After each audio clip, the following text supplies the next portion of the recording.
De sociale medier er en lille ting i hverdagen, som ikke mange tænker over. Tænker du egentlig over, hvad det er, du går glip af?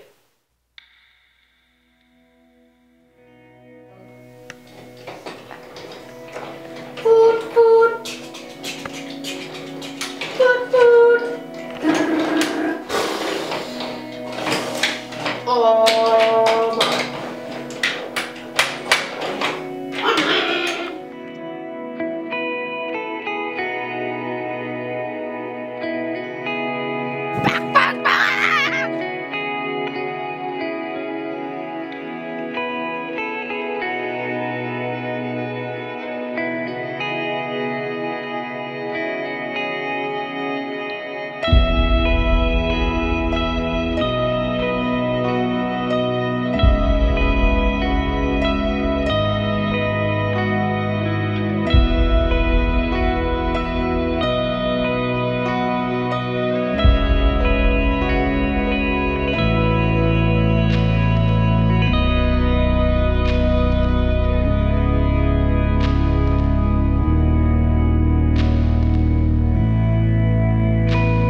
Som I kan se, legestærkt ligger på legepladserne.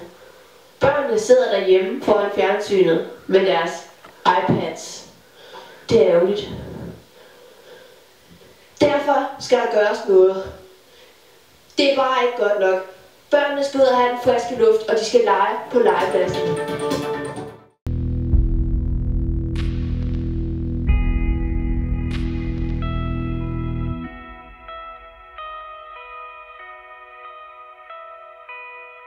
Kig op på skærmen og se den forfærdelige verden.